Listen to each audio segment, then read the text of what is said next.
Байцааны эрхэм үзэгчдээ танад моторын нэвтрүүлгийн маань шинэ дугаар үзэгч та бүхэндээ хүрч байна. За өнөөдрийн дугаар бол ялангуяа өрхийн аж ахуй эрхлэж байгаа хүмүүст бол нэн тустай болно гэж бодож байна.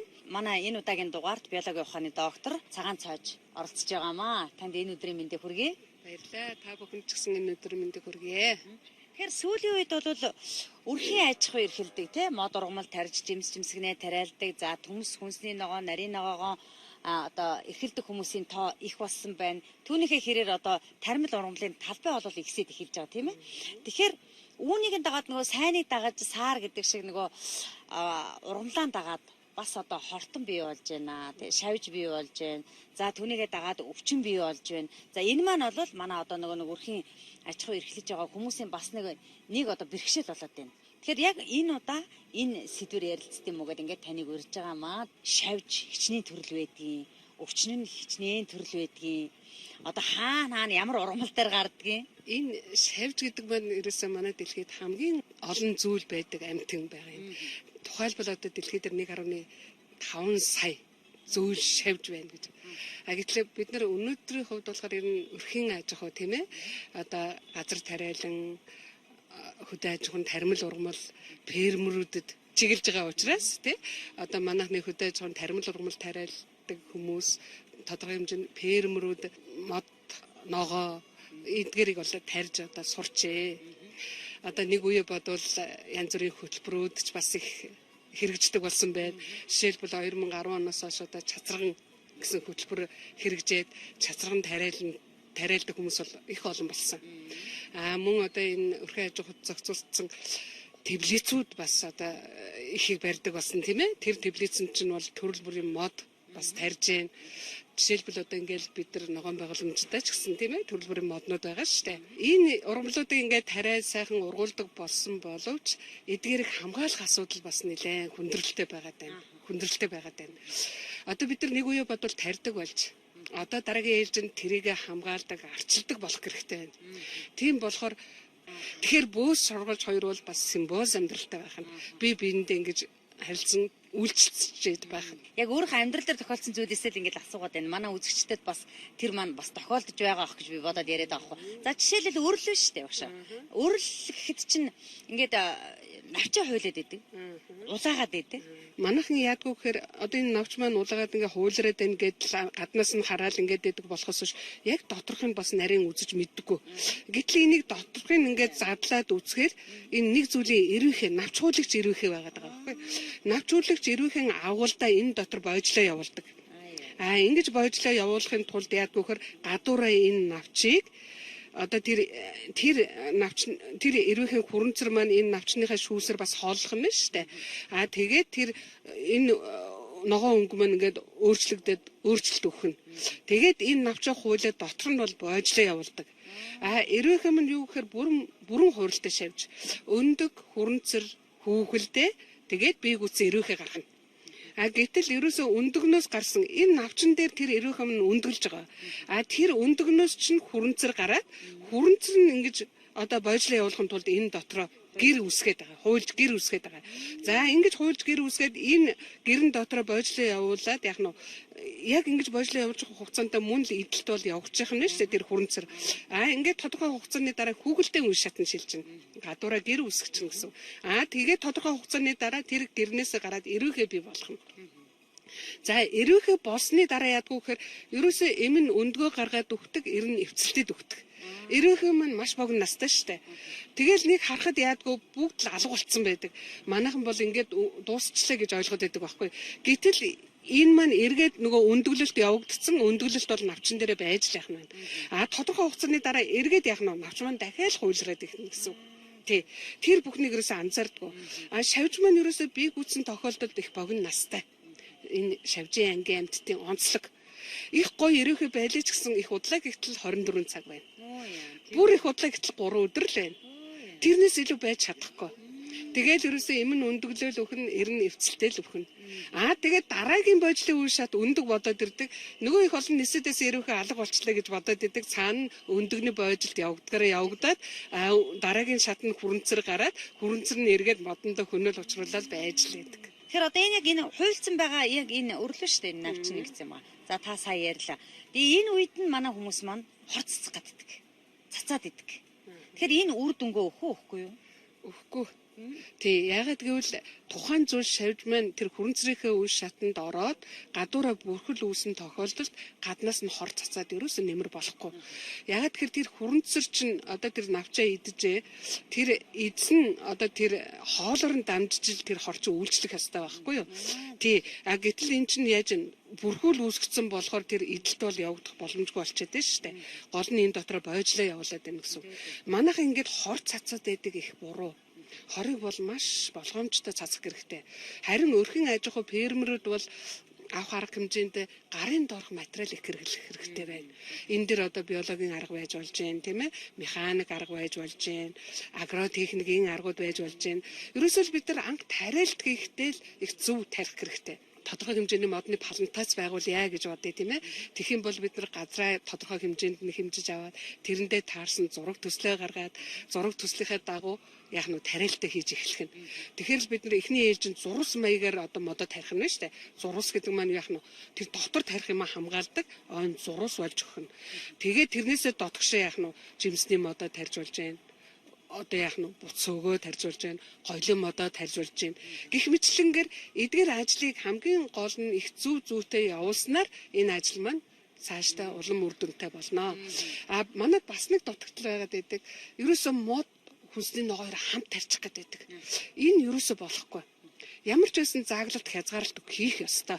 Тэгэхгүй бол эн чинь нөгөө бие биений шавж бие биендээ шилжээд сүүлдээ бүр ингээд холилдоод халилцсан үйлчлэл.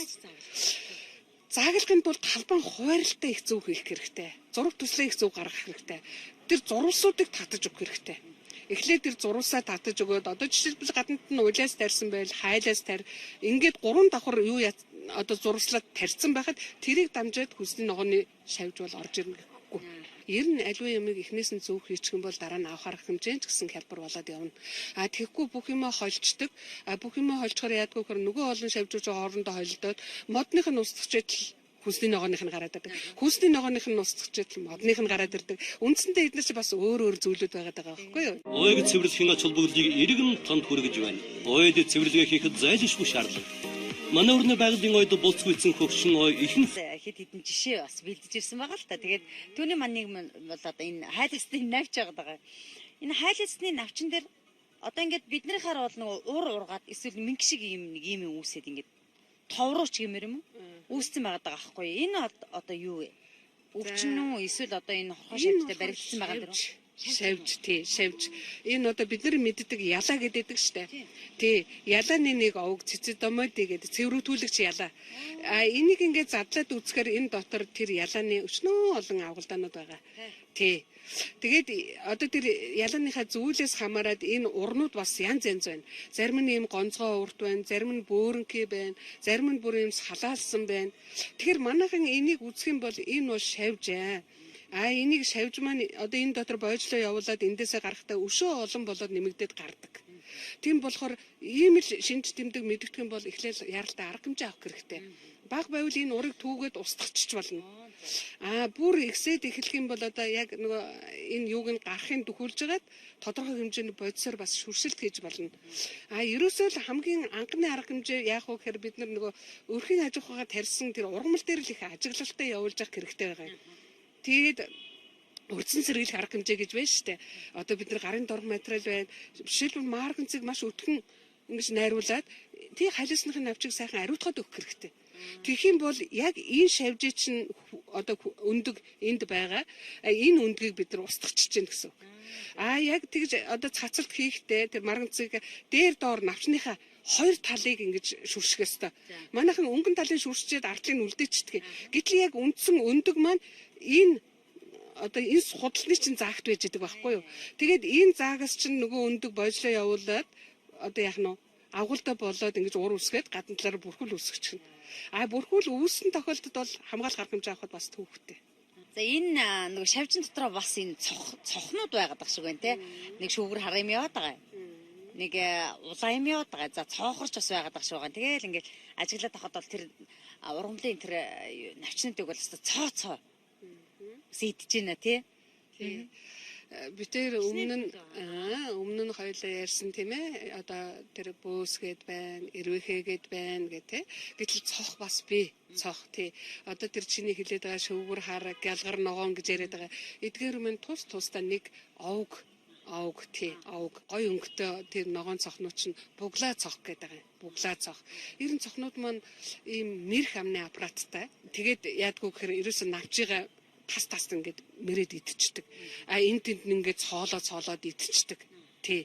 Тэгээд өөрөө тийм далавчтай маш одоо хурдан нисээ явчихна. Нэг модоос нөгөө мод нь шилжин, нэг ургамлаас нөгөө ургамл шилжин.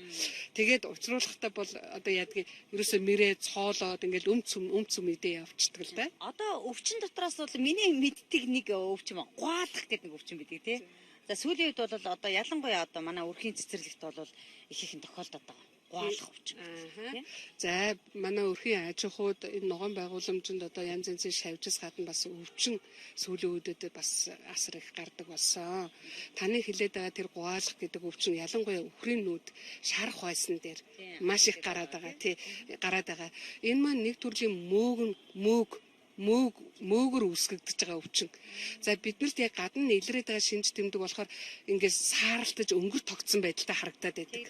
Тий, сааралтаж өнгөр тогтсон байдалтай харагдаад байдаг. Энэ сааралтаж өнгөр тогтсон байдал нь юу гэхээр тэр мөөгөнцрөөр үүсгэгдсэн тэр одоо өнгөр нь одоо зузаараад явандаа тэр навч хатаад тэгээд ундаг.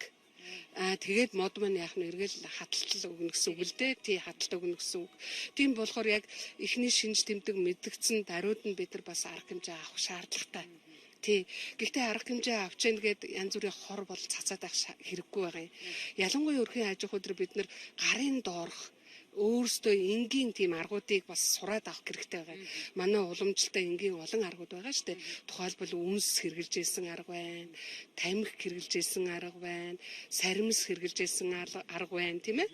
Эдрийг бид нэр бүр одоо дээр үеэсээ манай ахмадууд хэрглээд уламжлаад бас яваад исэн, мөн маарганц хэрглэж ийсэн. Энэ бүхнийг л бид нар гарын доороо хэрглээд ер нь хиймэн хорыг аль болох хязгаарлаад бүр одоо ихсэн бүр их одоо хөнөөлн ихсэн хүндрэлтэй үед тодорхой одоо доозоор найруулж хийхгүй бол химийн хорч нь одоо хөрсөндөө үлдэцтэй, модондоо хүнээлтэй. Ялангуяа одоо жимс суусан үед бол химийн хор ерөөсөө хэрглэж болохгүй. За дээр нь одоо яг нийтлэг байгаа өвчнгүүд юу байна? За толбожих өвчин байна, цахлаа байна. Алтчих энэ төр байна уу? За яг хөө тэрийг манайхан алтчих гэж яриад байгаа юм. Толбожих үндсэнтэй. Тий. Яг хөө ингээд өнгөн ингэж янз болоод байгаа гэж бид нар тэгж хэлээд байгаа тий. Хамгаалах арга байна. Ер нь хамгийн гол юм бол агр техник арга. Тариалтан маш зөв хийх хэрэгтэй. Агр техникүүдэд маш зөв хийх хэрэгтэй. Мөн биологийн аргууд байж болж байна. Янз янзын биологийн бэлтгэлүүд бас хэрэгжилж болж байна. Тэгээ механик аргууд байж болж байна. Механикээр бид нар бас тий одоо арга хэмжээ авч болно шүү дээ. Зарим тохиолдолд одоо энэ уруудыг бид нар механикаар түүчж болж байна. Гуайлах өвчин гарсан баг дээр нь бид нар харчиж болж байна. Тийм марганцаар ингээ сайхан саримсныхаа хамтаар ингээ сайхан шүршилт хийгээд өгчөж болж байна. Манайхан чинь галваалчлагдсан орон болгонд явж гэн, зугаалж гэн тэгж явахтаа бас ингээд нөгөө үр цуглуулад авдардаг штэ нэг атга үр авцарч ирээд би юу тариад үржүүлж гэн, олон болгож гэн, эсвэл зүгээр өөрийнхөө өрхийн цэцэрлэгт тарьж гэн ингээд нэг ийм юмнууд байгаад байгаа юм. Тэгэхээр тэр үр чинь бас одоо муу чанарын үр байвал одоо нөгөө өвчин хортон ихсэх үү, шавж бий болох уу, тэр тийм үндэс болох уу? Үндэс болж болно. Ерөөсөө тариалтын гол үндэс нь бол үр юм байгаа юм. Бид нар үрээ их зөв хадгалж, их зөв ариутгаж тарих ёстой. Гэтэл зүгээр нэг таарлцсан модноосоо зулгааж ирээд ч юм уу, гадны нэг орноос зулгааж ирээд тарихад тэр маань одоо бид нар мэдэхгүй штэ. Тэр үрэнд ямар өвчин байгаа юм, ямар хортон байгаа юм мэдэхгүй. Гэтэл энэ үрийн хортон өвчин гэдэг чинь тусдаа бас нэг бүлэг юмнууд байгаа байхгүй. Жишээлбэл чацрагныг хар та нар. Чацрагны үр одоо яг гоё ингээд чацраг нь гараад ирэхэд ялаа гараал тэр чацраг нь ерөөс ургас авч чадахгүй. Тэр тусгай тийм үрийн хортон байгаа байхгүй юу. Тийм болохоор манайхан одоо яадаг одоо энэ тэндээс энэ хорой цэрийг ингэж хамаагүй ингэж гадна дотноос одоо том модл гэдэг энэ том модноос гадна үр оруулж ирсэн ч гэсэн тэрийг ариутгал хийхгүй бол бас л хортон өвчнөд харах үндэс болж өгнө.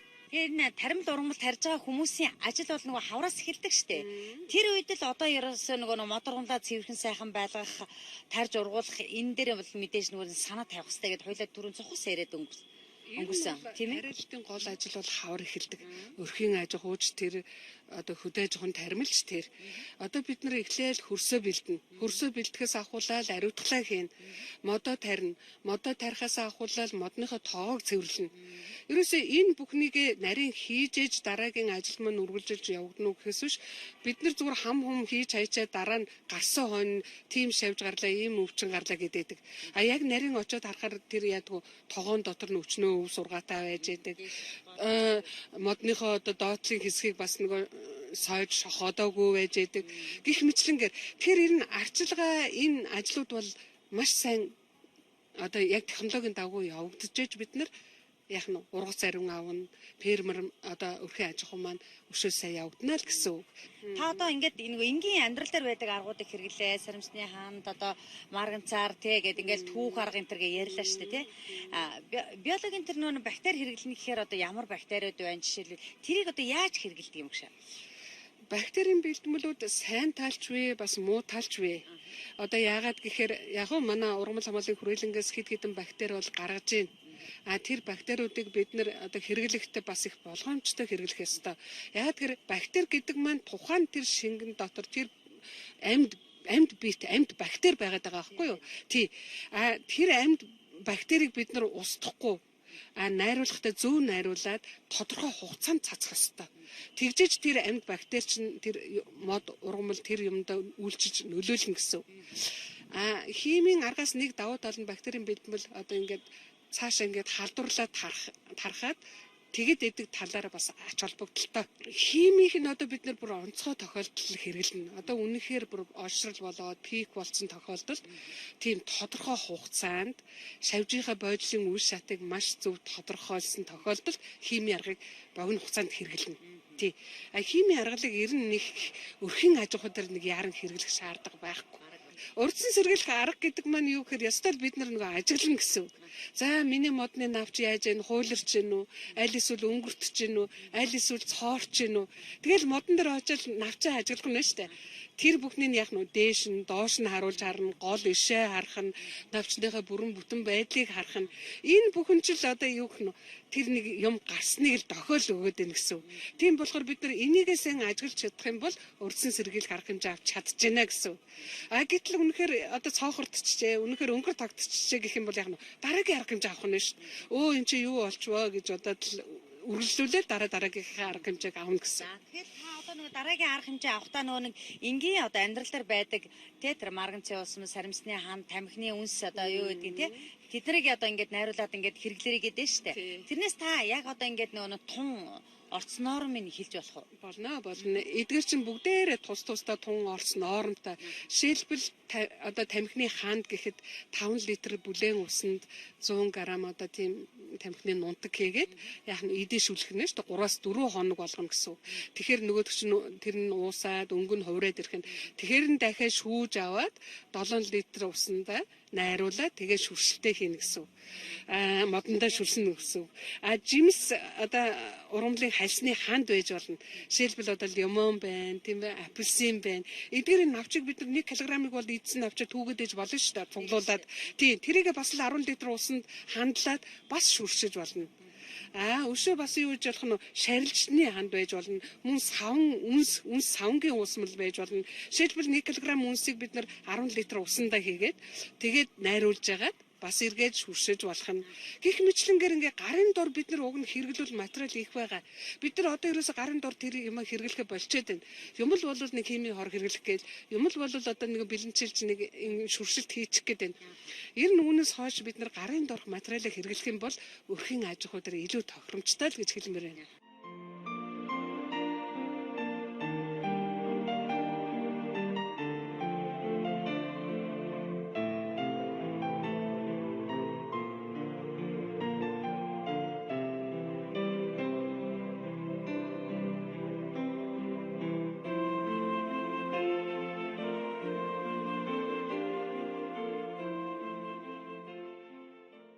Одоо ингээд нэг хоёулаа хамгаалах аргууд ярьлаа шүү дээ. Одоо жишээлбэл бид нар одоо ингээд нэг уур ургацсан байхад ингээд аваад хаялаа тэрийг гялгар уутанд хийгээд одоо тэрийг устгах хэвээр юу, хаана хогийн савндаа шидчих хэвээр юу. За одоо бактерийн бэлдмэл за наан нь одоо онцгой тохиолдолд хими аргаар устгах гэдэг шүү дээ. Тийм тохиолдлуудад бас яаж хамгаалах вэ гэдэг юмыг бас сануулахгүй болохоор бид нар бас арай зохион байгуулалтгүй хандаад байгаа юм бас тэр зүг тий. Энэ хамгаалах хэрэгтэй юм шиг байна. Энэ хамгаалах арга хэмжээнд хэрэгжилж байгаа энэ хор бэлдмэл янз бүрийн бодисууд ер нь маш болгоомжтой яг арга технологийн дагуу хэрэглэх ёстой. Бид нар бол энийг яадгүй гэхээр тусгай зааврууд байдаг л да. Жишээлбэл химийн хорыг бид нар шавж байгаа боожлын үе шатаас хамаарат яг тэдэн сарын тэдний үед хэрэглэнэ. Хэрэглээ дуусны дараа тэгж ариутгал хийн. Тэгж одоо устгах нь гэж заасан байдаг. Бид нар механикаар тэр түүсэн одоо нөгөө урнууд байна штэ. Тэр урнуудыг бид нар бүр шатааж устгах ёстой. Тэгэхгүй бол тэр урнаас чинь өчнөө юм дахиж гараад өшөө олон модонд тархаад явчихна гэсэн. Тэр мэтлэнгээр ер нь энэ хамгаалах арга хэмжээг яг технологи зааврын дагуу л хийх ёстой. Хор бэлтмэл хэрэгэлсэн ч гэсэн түүнийхээ дараа тэр бүхнийгээ яг одоо устгах гин устгаад эргээгээд тэрийг далд хийхийг хийгээд гялгаруутанд хийгээд таглаа цэплээ цоожлоод ингэж орхих ёстой. Тий. Хажуугаар нь одоо энэ хортон өвчнөөс шавж өвчнөөс одоо ингэж тэрнтэй тэмцэж явах та одоо бас нэг хамгаалах хувцсан энэ өмсдөг штеп бид нар ч н одоо тийм бас мэдхгүй байгаа. За ястаа бэлийн углуул алтан баяр болчих гэдэг шиг байна тийм биш. Ерөөсөө энэ химийн бодистой энэ урмал хамгааллын орчинд ажиллах юм чинь тусгай одоо өмсдөг хувцас бий, нүдний шил бий, малгай бий. Энэ бүхнийг нь хэрэгжилж яг технологи хөдөлмөр хамгаалал аюулгүй ажиллагаагаа хангасны нөхцөлд энийг явуулах ёстой. Тэгэхгүй бол тэр бодис маань эргээд нүд рүү оруулах яах вэ тийм ээ? Эргээд ам хамар руу оруулах яах вэ? Тодорхой хэмжээний харшил үүсгэн, нүд өвчлүүлнэ гэх мэтлэнгээр. Тэгэхээр энэ дээр ерөөсөө эцсийн дүнд хэлэхэд хөдөлмөр хамгаалал аюулгүй байдлын энэ зарчмыг сайн мөрдөж баримтлах ёстой. За тэгээд өнөөдөр доктор үе дээр бол яг одоо үрхийн хэмжээний тийм ээ үрхийн цэцэрлэгт тарьж ургуулж байгаа тармил ургамал за тэр дундаа бол одоо навчит модон дээр тохиолддог тий шавж за өвчний талаар одоо хоёлаа ярьлаа. Тэгээд дараа бол одоо энэ шилмэст модон дээр мэдээж тохиолддог одоо бас өвчин хортон бас ялгаатай байгаа тий тэрийг бол бас дараагийн хичээлээр бол бас ярина гэж үзэгчтэй бас амлах гээд байгаа би. Тийм ээ. Бид нар өнөөдөр зөвхөн өрхийн одоо хөдөөж байгаа тармил дээр гарч байгаа энэ хортон, шавж, өвчний талаар цухас дурдлаа л да. Ер нь бол энэ хөдөөж байгаа тармилд бол нийт 9 багийн 52 овгийн 150 гаруй зүйл шавжууд байгаа юм. Энэ мань асар олон тоо байгаа үстэй тий. Мөн энэтэй хамтраад бараг 200 гаруй зүйл өвчнүүд бас байдаг. Бид нар бол зүгээр л элбэг тохиолдоод байгаа тохиолддог, тааралддаг бидний нүдэнд арай илүү өртөөд байгааг нь л ярьсан. Тий. Гэтэл навчит энэ модныхоо төрөл одоо шилмүүст мод, навчит мод гэдэг төрлөөсөө хамаарад энд гардаг шавж өвчин бас тустай. Тий. Энэ удаа зөвхөн нэг хэсгийг л ярьлаа. Дараагийн удаа одоо шилмүүст модныхаа өвчин хортон шавж талаар дэлгэрэнгүй ярилццгаая. За тэгээд ингээд бид бүхний тарьж байгаа, ургуулж байгаа одоо тэр тармил ургамал дээр гарч байгаа тэр одоо шавж тохиолдож байгаа шавж өвчнийг одоо арилгаж цэвэрхэн сайхан тармил ургамалтай байх нь бол таны гарт л байдаг байх нэ тийм ээ хамгаалах асуудал таны гарт байгаа. Тийм учраас одоо докторын ярьсныг одоо та бүхэн маань амьдрал дээр хэрэгжүүлж хичээл болгоод ургамлаа хамгаалаарай гэдгийг бас хэлмээр байна. За баярлалаа танд. Амжилт хүсье. Та бүхэнд баярлалаа. Амжилт хүсье. За баярлалаа. Ойг цэвэрлэхийн ач холбогдлыг эргэн танд хүргэж